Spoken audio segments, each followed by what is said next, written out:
بسم اللہ الرحمن الرحیم نحمده ونصلي على رسوله الكريم اما بعد قال الله تبارك وتعالى في كلامه المجيد والفرقان الحميد محمد رسول الله صدق الله العلي العظيم سبحانك لا علم لنا إلا ما علمتنا إنك أنت العليم الحكيم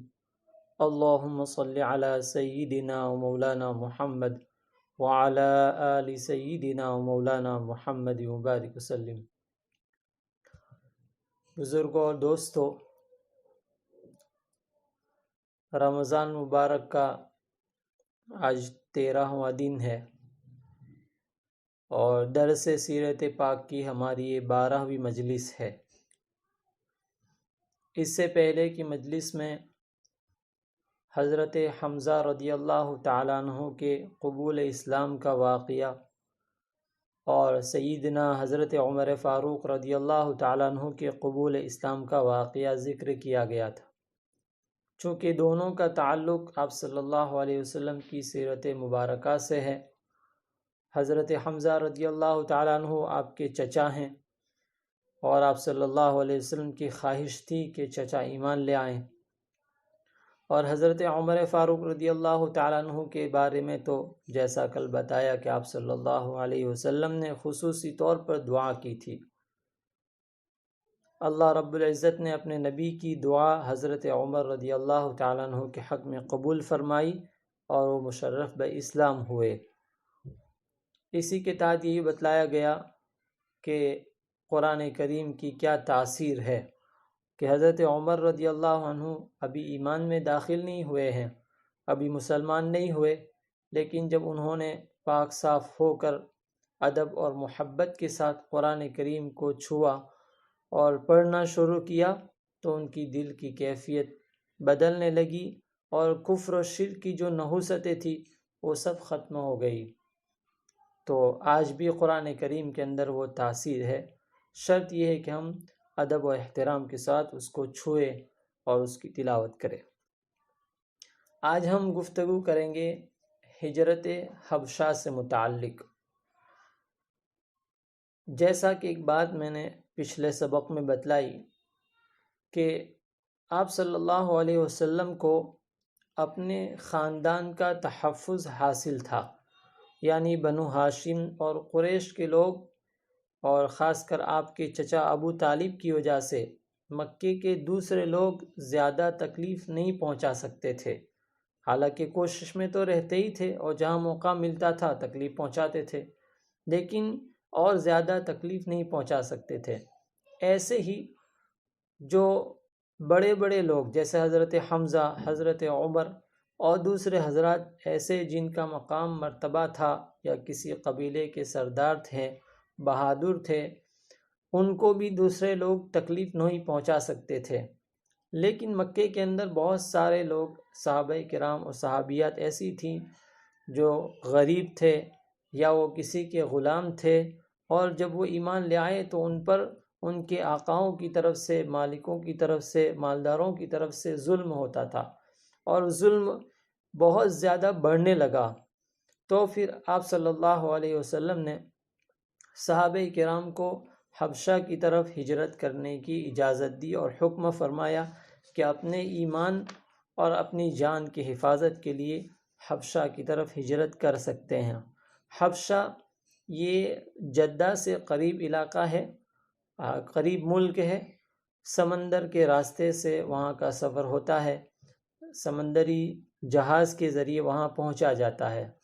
اس وقت اس کو ایتھوپیا کہتے ہیں، حبشہ کو اس وقت ایتھوپیا کہتے ہیں۔ نبوت کا 5واں سال تھا، سن 5 نبوی، یعنی آپ صلی اللہ علیہ وسلم کو نبوت ملنے کے بعد 4 سال ہو چکے تھے، 5واں سال چل رہا تھا۔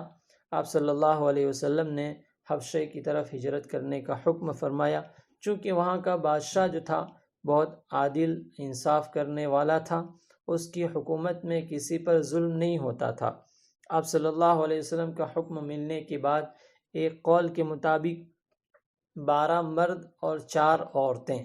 اور ایک قول کے مطابق ابتداً 10 یا 12 افراد کا ایک قافلہ حبشے کی طرف ہجرت کے لیے روانہ ہو گیا، جس میں آپ صلی اللہ علیہ وسلم کی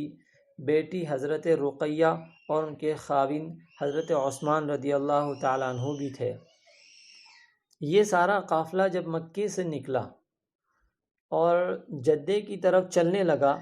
ادھر مکہ کے لوگوں کو پتہ چلا کہ کچھ لوگ اپنے ایمان اور جان کی حفاظت کی خاطر یہاں سے نکل کر حبشہ کا سفر کر رہے ہیں، تو ان کا پیچھا کیا گیا۔ مکے سے کچھ لوگ پیچھا کرتے ہوئے ان کے پیچھے چلے، لیکن اللہ کا کرنا ایسا ہوا کہ جب یہ ہجرت کرنے والا قافلہ جدے کے بندر پر اور جدہ سمندر کے کنارے پر پہنچا تو دو تجارتی جہاز کھڑے تھے، وہ لوگ جلدی سے اس میں سوار ہو گئے اور وہ جہاز ان کو لے کر چل گئے۔ جب سمندر میں چل نکلے اور کچھ نکل گئے، اس کے بعد یہ مکے کے لوگ جو ان کا پیچھا کر رہے تھے وہاں پہنچے، بالآخر وہ ناکام ہو کر پھر واپس مکہ لوٹ آئے اور وہ قافلہ عافیت کے ساتھ حبشہ پہنچ گیا۔ اب مکے کے لوگوں نے دیکھا کہ اچھا یہ لوگ حبشہ میں اتنے اطمینان کے ساتھ زندگی گزار رہے ہیں، تو ان کو اچھا نہیں لگ رہا تھا، وہ مارے حسد کے جل رہے تھے اور دل ہی دل میں بدلے کی آگ بھڑک رہی تھی۔ چنانچہ انہوں نے ایک افواہ پھیلائی کہ مکے کے سارے لوگ مسلمان ہو گئے ہیں۔ ظاہر ہے کہ وہ حبشہ میں رہتے تھے اور افواہ پھیلتے پھیلتے حبشہ تک پہنچ گئی، اور حبشہ میں جو لوگ ہجرت کر کے پہنچے تھے انہوں نے دیکھا کہ جب اپنے ہی ملک کے لوگ، سارے وطن کے لوگ مسلمان ہو چکے ہیں تو اب پرائے ملک میں رہ کر کیا کریں گے؟ اپنا ملک تو اپنا ہوتا ہے، اپنا مکان، اپنا گھر بار سب کچھ اپنا ہوتا ہے۔ چنانچہ انہوں نے مشورہ کیا کہ اب ہمیں مکہ واپس ہو جانا چاہیے۔ چنانچہ حبشے سے یہ لوگ مکے پہنچے۔ مکے قریب جیسے ہی پہنچے پتہ چلا کہ خبر تو جھوٹی تھی، افواہ پھیلائی گئی تھی، لہذا ان میں سے اب جو لوگ واپس جا سکتے تھے وہ مکے سے قریب آ کر واپس حبشہ کی طرف چلے گئے، اور جو لوگ واپس نہیں جا سکتے تھے وہ کسی بڑے سردار اور بڑے لوگوں کی پناہ لے کر مکے میں واپس آ گئے۔ گویا کہ یہ ہجرت حبشہ اولا، حبشہ کی طرف کی پہلی ہجرت تھی۔ اب جب یہ لوگ مکے میں آئے تو مکے کے کفار اور مشرکین نے مسلمانوں پر، کمزور مسلمانوں پر اور بھی زیادہ ظلم کرنا شروع کر دیا۔ پھر آپ صلی اللہ علیہ وسلم نے دوبارہ حبشے کی طرف ہجرت کرنے کی اجازت دی اور حکم فرمایا۔ چنانچہ دوسری مرتبہ تقریباً 83 یا 82 مرد اور 18 عورتیں دوسری مرتبہ ہجرت کرنے کے لیے نکلے اور وہ حبشہ پہنچ گئے۔ اسی میں حضرت جعفر بن ابی طالب رضی اللہ تعالیٰ عنہ بھی تھے۔ جب یہ قافلہ حبشہ پہنچ گیا اور حبشہ میں بہت اطمینان کے ساتھ، چین سکون کے ساتھ زندگی گزارنے لگا، تو مکے کے لوگوں نے سوچا کہ اب کسی طرح ان کو ہمیں یہاں واپس لے آنا چاہیے، لیکن ظاہر ہے کہ دوسرے ملک سے کچھ لوگوں کو لانا اتنا آسان نہیں ہوتا ہے۔ تو انہوں نے مکے کے بڑے بڑے سرداروں نے مشورہ کیا اور اپنے میں سے 2 آدمیوں کو، حضرت عمرو بن عاص اور عبداللہ بن ابی ربیعہ۔ حضرت عمرو بن عاص اب تک ایمان نہیں لائے ہیں، بعد میں جا کر وہ ایمان بھی لائے اور فاتح مصر بنے ہیں، یعنی مصر ان کے ہاتھ پر فتح ہوا ہے، لیکن اب تک وہ ایمان نہیں لائے تھے، لیکن وہ مکے کے بڑے ذہین اور سمجھدار لوگوں میں ان کا شمار ہوتا تھا۔ چنانچہ مکے کے لوگوں نے ان دونوں کو راضی کیا، تیار کیا اور سفیر بنا کر بہت سارے ہدیے اور تحفے لے کر حبشہ بھیجا نجاشی کے دربار میں، کہ وہاں جا کر نجاشی کو کسی طرح بہلا فسلا کر اس بات پر تیار کر لیا جائے کہ یہ لوگ ہمارے ملک سے بھاگ گئے ہیں، ان کو ہمیں واپس کر دیا جائے۔ چنانچہ یہ دونوں حضرات پہلے حبشہ پہنچے۔ حبشہ جا کر ظاہر ہے کسی بادشاہ سے ملاقات کرنا اتنا آسان نہیں ہوتا، چنانچہ بادشاہ کی جو درباری دوسرے لوگ تھے ان سے ملے، ہر ایک کو کچھ نہ کچھ تحفے دیے اور اس بات پر راضی کر لیا کہ ہمارے یہاں سے جو لوگ آئے ہیں وہ اپنے ملک کو چھوڑ کر، اپنے دین کو چھوڑ کر ایک نیا دین اختیار کر کے آئے ہیں، اور ہمارے یہاں ان کی وجہ سے بڑا فتنہ پھیلا ہے، چنانچہ ان کو ہمارے حوالے کر دیا جائے۔ اور ان دونوں حضرات نے بادشاہ کے درباریوں سے کہا کہ آئندہ کل ہم بادشاہ کے دربار میں حاضر ہو کر یہی بات رکھیں گے، تم لوگ ہماری تائید کر دینا، تمہاری تائید کی وجہ سے بادشاہ ہماری بات فوراً مان لے گا۔ چنانچہ حضرت عمرو بن عاص اور عبداللہ بن ابی ربیعہ دوسرے دن نجاشی کے دربار میں پہنچے۔ وہی بات جو انہوں نے نجاشی کے درباریوں کے سامنے اگلے دن رکھی تھی،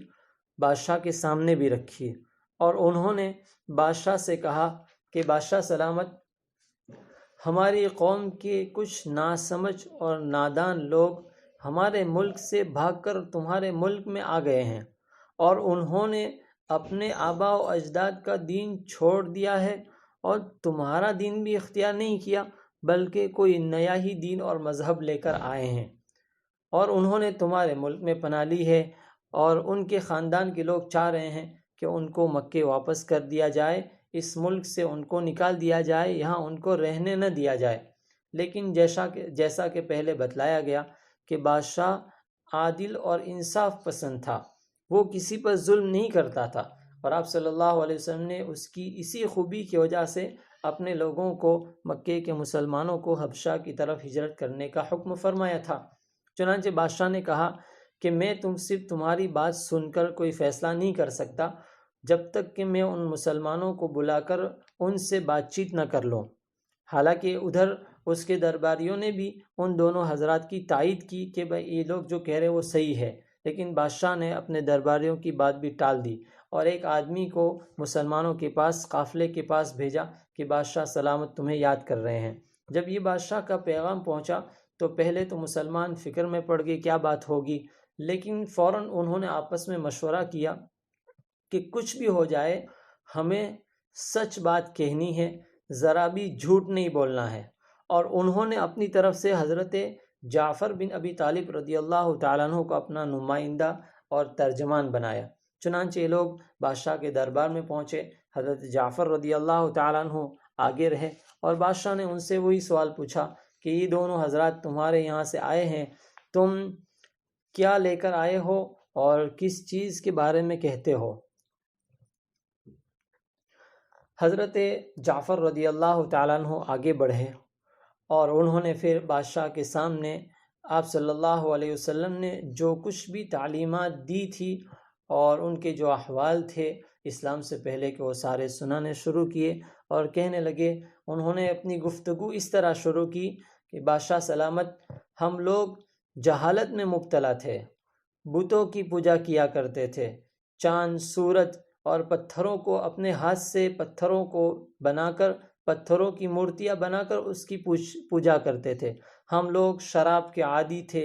جوئے کے عادی تھے، زنا خوری ہمارے اندر عام تھی، ہم لوگوں پر ظلم کیا کرتے تھے، ہمارا طاقتور کمزوروں کو ستاتا تھا، ہم ایک دوسرے کا مال سود اور حرام طریقے سے کھایا کرتے تھے، اور ہم مردار کھانے کے عادی تھے، شراب کے عادی تھے، لیکن اللہ رب العزت نے ہم پر فضل فرمایا، احسان فرمایا کہ ہم ہی میں سے ایک نبی کو مبعوث کیا جس کی سچائی، جس کی امانت داری، جس کے اخلاق سے ہم اچھی طرح واقف تھے۔ انہوں نے آ کر ہمیں ایک اللہ کی عبادت کی طرف دعوت دی اور کہا کہ لوگوں، صرف اور صرف اللہ کی عبادت کرو، ان بتوں کی، ان پتھروں کی عبادت نہ کرو جن کو تم اپنے ہاتھوں سے بناتے ہو۔ پھر اس نبی نے ہمیں رشتہ داری جوڑنے کی تلقین کی، دعوت دی،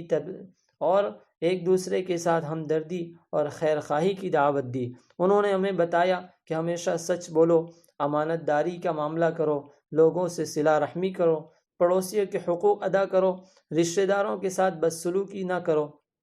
جھوٹ نہ بولو، یتیم کا مال نہ کھاؤ، پاک دامن عورتوں پر تہمت نہ لگاؤ، اور ہمیں یہ حکم دیا کہ ہم خدا کے سوا کسی کی عبادت نہ کریں، نماز ادا کریں، زکوٰۃ ادا کریں، روزے ادا کریں، اور ہم لوگوں نے ان کی بات کی تصدیق کی،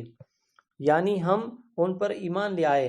جب ہم ان پر ایمان لے آئے، ہم نے اپنے آباء و اجداد کا دین چھوڑ کر اسلام کو اختیار کیا، تو ہمارے مخالف ہو گئے اور ہم پر ظلم و ستم کے پہاڑ توڑنے لگے، خوب ظلم کرنے لگے۔ تو ہمارے نبی نے ہمیں حکم فرمایا کہ حبشہ چلے جاؤ، اس لیے کہ وہاں کے بادشاہ انصاف پسند ہے، وہاں کسی پر ظلم نہیں ہوتا۔ تو بادشاہ سلامت ہم نے بہت سارے ملکوں کو چھوڑ کر آپ کا ملک اسی لیے اختیار کیا ہے کہ آپ کے یہاں انصاف ہو اور ہم پر ظلم و زیادتی نہ ہو۔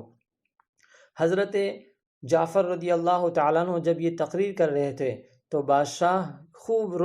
رو رہے تھے، ان کی داڑھی بھی آنسوؤں سے تر ہو گئی، بلکہ بادشاہ کی جو دوسرے درباری کتابوں کا علم رکھتے تھے وہ بھی رونے لگے۔ اب بادشاہ نے پھر کہہ دیا ان دونوں آدمیوں سے کہ ان لوگوں کو میں تمہارے حوالے نہیں کر سکتا، بلکہ بادشاہ نے حضرت جعفر رضی اللہ تعالیٰ عنہ سے پوچھا کہ تمہارے نبی جو کلام لے کر آئے ہیں وہ کیا ہے؟ تو حضرت جعفر رضی اللہ تعالیٰ عنہ نے سورہ مریم کی تلاوت کی، ابتدائی آیات کی تلاوت کی۔ جب سورہ مریم کی تلاوت شروع ہوئی اور تلاوت کرنے لگے تو بادشاہ رو رو کر بالکل ان کا چہرہ اور ان کی داڑھی پوری آنسوؤں سے تر ہو گئی۔ جب تلاوت ختم ہو گئی تو بادشاہ نے اب ان دونوں سے، حضرت عمرو بن عاص اور دوسرے ساتھی ان سے کہہ دیا کہ اب میں ان کو تمہارے حوالے نہیں کر سکتا، اور مسلمانوں سے کہا کہ تم میرے ملک میں امن و امان کے ساتھ اطمینان کے ساتھ رہو، تم پر ظلم نہیں کیا جائے گا۔ حضرت عمرو اتنی بات سے راضی نہیں ہوئے، بلکہ وہاں سے تو پہلے دربار سے نکل آئے اور اپنی جگہ پر آ کر انہوں نے اپنے ساتھی سے کہا کہ میں ہار ماننے والا نہیں ہوں، آئندہ کل بادشاہ کے دربار میں جا کر پھر سے میں ایک ایسی چال چلوں گا کہ اس کے بعد تو بادشاہ کسی بھی حال میں ان مسلمانوں کو اپنے یہاں نہیں رکھیں گے۔ چنانچہ دوسرے دن حضرت عمرو بن عاص بادشاہ کے دربار میں پہنچے اور انہوں نے بادشاہ کے سامنے ایک بات رکھی کہ بادشاہ سلامت، ان مسلمانوں سے ذرا پوچھئے کہ وہ حضرت مسیح یعنی عیسیٰ کے بارے میں کیا کہتے ہیں۔ وہ تو عیسیٰ کے بارے میں کچھ اور ہی عقیدہ رکھتے ہیں اور بہت بڑی بات کہتے ہیں، تمہارا عقیدہ جو ہے اس کے خلاف بات کرتے ہیں۔ چنانچہ بادشاہ نے پھر سے مسلمانوں کو بلایا۔ جب دوسری مرتبہ بلایا تو اب مسلمان اور پریشان ہوئے کہ کیا بات ہو گئی، اور تشویش کی بات ہے کہ ایک مرتبہ معاملہ صاف ہو چکا تھا، لیکن پھر انہوں نے طے کیا کہ کچھ بھی ہو جائے ہمیں جھوٹ نہیں بولنا ہے، سچ ہی سے کام لینا ہے۔ چنانچہ پھر واپس پہنچے۔ حضرت جعفر رضی اللہ تعالیٰ عنہ پھر جواب، بادشاہ نے ان سے پوچھا کہ تم مریم اور حضرت عیسیٰ کے بارے میں کیا کہتے ہو؟ حضرت جعفر رضی اللہ تعالیٰ عنہ آگے آئے اور انہوں نے کہا کہ ہم وہی بات کہتے ہیں جو ہم کو ہمارے نبی نے سکھائی ہے، اور وہ یہی کہ حضرت مریم یہ اللہ کی بندی ہے، حضرت عیسیٰ علیہ السلام اللہ کے نبی ہے، اللہ کے رسول ہے، اللہ کے بندے ہیں، اور اللہ روح اللہ اور کلمت اللہ ہے۔ اللہ رب العزت نے حضرت جبرائیل علیہ السلام کی پھونک کے ذریعے ان کو حضرت مریم کے پیٹ میں پہنچایا تھا، اور حضرت مریم پاک دامن اور عفیف ہیں۔ جب یہ بات کہی تو بادشاہ نے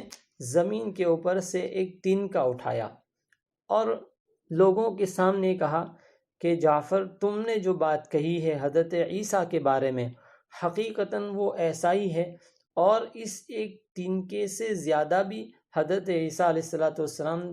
نہیں ہے، اس سے زیادہ نہیں ہے۔ یعنی کہنے کا منشا یہ تھا کہ تمہاری بات 100% صحیح ہے کہ حضرت عیسیٰ علیہ السلام اللہ کے بندے اور اس کے رسول ہیں۔ یہاں ایک بات میں کہہ دوں کہ اس وقت کے جو عیسائی ہیں ان کا عقیدہ حضرت مریم اور حضرت عیسیٰ کے بارے میں یہ ہے کہ نعوذ باللہ حضرت مریم یہ اللہ کی بیوی ہیں اور حضرت عیسیٰ علیہ السلام اللہ کے بیٹے ہیں۔ تو ان کا عقیدہ ابھی چونکہ یہ ہے، اس وقت کی جو صحیح توریت انجیل کے جاننے والے تھے، عیسائیت کی جو صحیح جاننے والے تھے، وہ سمجھتے تھے کہ حضرت عیسیٰ علیہ السلام اللہ کے بیٹے نہیں ہیں بلکہ اللہ کے رسول اور اس کے بندے ہیں، اور حضرت مریم کے پیٹ میں ان کو حضرت جبرائیل کی پھونک کے ذریعے پہنچایا گیا ہے۔ چنانچہ بادشاہ نے بھی ان کی تائید کی کہ تم جو کہہ رہے ہو بالکل صحیح ہے۔ پھر بادشاہ نے اب ان دونوں حضرات کو وہاں سے نکال دیا، بلکہ یہ کہا کہ تم جتنے بھی تحفے تحائف لے کر آئے ہو، ہدیے لے کر آئے ہو، وہ سب واپس لے جاؤ، اس سے کہ رشوت تم نے پیش کی تھی تاکہ ہم ان مسلمانوں کو تمہارے حوالے کر دیں۔ اور مسلمانوں سے کہا کہ اب تم ہمارے ملک میں اطمینان کے ساتھ رہو، کوئی اگر تمہیں برا بھلا کہے گا یا تم پر زیادتی کرنے کی کوشش کرے گا تو ہم اس سے بدلہ لیں گے۔ اس طرح کفار و مشرکین کی چالیں ناکام رہی اور مسلمانوں کو امن و اطمینان کے ساتھ حبشے میں رہنا نصیب ہوا، اور وہاں اطمینان کے ساتھ وہ رہنے لگے۔ تو آج کی گفتگو یہ ہجرت حبشہ اولا اور ہجرت حبشہ ثانیہ کی تھی، جس میں بتلایا گیا کہ صحابہ کرام نے دو مرتبہ حبشے کی طرف ہجرت کی، اور یہ بہت ہی اہم چیز ہے، اور اس میں ہمارے لیے ایک بہت بڑی 2-3 باتیں ہمارے لیے جو ہے وہ سبق کے طور پر ہے۔ سب سے پہلی بات کہ صحابہ کرام نے اپنی جان اور ایمان کی حفاظت کے لیے اتنا لمبا چوڑا سفر کیا، بلکہ سمندر کا سفر کیا۔ معلوم ہوا کہ آدمی کو اپنے ایمان کی حفاظت کے لیے پوری کوشش کرنی چاہیے۔ گزشتہ کل کی مجلس میں یہ بات آئی، اور اس سے پہلے ہی میں نے کہا کہ ایمان یہ اللہ رب العزت کی نعمتوں میں سب سے بڑی نعمت ہے، اس سے بڑی کوئی نعمت ہمارے لیے نہیں ہے۔ اس سے ہمیں چاہیے کہ ہم اپنے ایمان کی قدر کریں، اور اللہ رب العزت سے ایمان کی سلامتی اور حفاظت کی ہمیشہ دعائیں کرتے رہے۔ اللہم حبب الینا الایمان وزینہ فی قلوبنا وکرہ الینا الکفر والفسوق والعصیان اللہم اجعلنا من الراشدین۔ اس دعا کا خصوصی طور پر اہتمام کرنا چاہیے، تاکہ اس کی برکت سے اللہ رب العزت ایمان کی محبت ہمارے دل میں جما دے، کفر و شرک اور برائی کی نفرت ڈال دے۔ تو ایک بات تو یہ تھی کہ آدمی کو ہمیشہ اپنے ایمان کی سلامتی کی فکر اور کوشش کرنی چاہیے۔ دوسری بات کہ مسلمانوں نے یہ مشورہ کیا کہ کچھ بھی ہو جائے ہمیں جھوٹ نہیں بولنا ہے، بلکہ سچ ہی کہنا ہے۔ چنانچہ حضرت جعفر رضی اللہ عنہ نے پوری حقیقت کو بالکل کھول کر واضح کر کے بیان کر دیا۔ اس سے پتہ چلا کہ آدمی کو چاہیے کہ ہمیشہ سچ بولے، سچ بولنے کی عادت ڈالے۔ الصدق ینجی والکذب یہلک، کہ سچائی ہمیشہ بچاتا ہے اور جھوٹ ہمیشہ ہلاک کرتا ہے۔ اس سے ہمیں چاہیے کہ ہم ہمیشہ سچ بولیں اور اپنے بچوں کو بھی سچ بولنے کی عادت ڈالیں۔ تیسری بات جو کل بھی بتلائی گئی، قرآن کریم کی تاثیر۔ دیکھیں حضرت جعفر رضی اللہ تعالیٰ عنہ نے سورہ مریم کی تلاوت شروع کی، بادشاہ اور اس کے درباری پھوٹ پھوٹ کر رونے لگے، حالانکہ وہ ایمان والے نہیں تھے، مسلمان نہیں تھے، عیسائیت پر تھے، لیکن قرآن کریم کی وہ تاثیر تھی کہ ان کے دل نرم ہو گئے اور ان کی آنکھوں سے آنسو بہنے لگے۔ جیسا کل بتلایا گیا، حضرت عمر فاروق رضی اللہ عنہ ابھی ایمان نہیں لائے ہیں، لیکن قرآن کریم کی تاثیر ہے کہ ان کے دل پر اثر کر رہا ہے۔ میرے بھائیوں، بزرگوں، میری ماں بہنوں، اور یہ جو مہینہ چل رہا ہے وہ تو قرآن ہی کا مہینہ ہے۔